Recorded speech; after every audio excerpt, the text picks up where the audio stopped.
Number 6. I had an old lady come in by ambulance. She was near death. She was a DNR, so we weren't going to do much for her.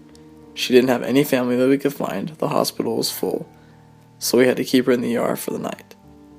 Again, she was near death. When you've seen enough people die, there's no mistaking it, and she was almost there. Barely responsive, pale, cool, breaths were really irregular. Her heart rate was up and down too. We just turned the lights down and kept an eye on her monitor, basically waiting for her to die. About an hour later, she's standing at the door of her room. She'd gotten up and put on all of her clothes. We were all like, what the fuck? One of the nurses went to check on her and said she was hungry.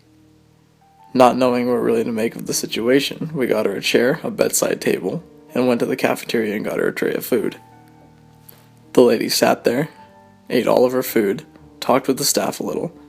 After about an hour, she told the nurse that she was tired and wanted to lie back down. We helped her back into her bed, and within 30 minutes, she was dead. Not exactly paranormal, but in 22 years in busy-ass inner-city ERs, it's the weirdest thing I've ever seen. Number 5. I used to work in a skilled nursing facility. I was usually assigned the Alzheimer's ward. One night, I'm in the linen room stocking my cart, and I heard someone shuffle up behind me. Then I felt a hand on my shoulder. I turned around, and there was no one else in the room, and the door was still shut too. Another lady started to complain that a man was coming into her room at night. Again, she had Alzheimer's, so I didn't think much of it. So to reassure her, I told her I'd check on her throughout the night. She complained of this man for every night for 2 more weeks.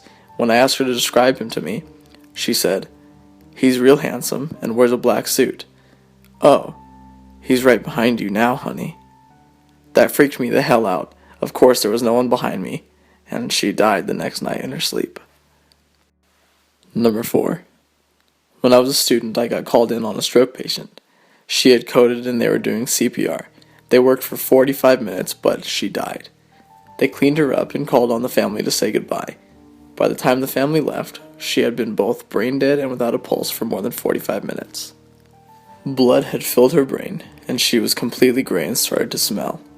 Suddenly, she sat up and called for her family. The nurses rushed to get monitors and equipment back on her, started working on her again. She stabilized, said goodbye to her family, and promptly died a second time. Number 3. I work a stroke floor on the bot shift. Most of our patients are elderly. Apparently there are 2 things that patients see before they pass away. Some say that 2 men are walking in their rooms and telling them to get ready to leave. The patient will call and tell us that these men are big and abrasive in their demeanor. They are either terrified or annoyed when they see the 2 men. The other thing that they will see is a little boy who will go into their rooms and try to wake them up. The boy is usually loud and runs around in their rooms, and the patients call and ask who's letting children run around late at night.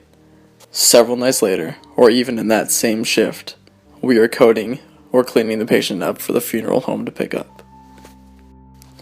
Number 2. A patient had passed away during my shift. The patient was well known and liked on the ward. At handover that evening, I mentioned the patient had passed away. The door to the handover room, which I had closed, opened and shut just as I had mentioned she passed away. She was totally saying goodbye. Later that month, on nights we were chatting about said patient at the nurse's station. Weirdly, a card which was pinned on the notice board fell just as we started talking about her. I went to pick it up, and it was a card from the patient's family saying thanks for caring for their parent. I thought it was quite nice. Number 1. I worked at a hospital doing transport for a couple of years.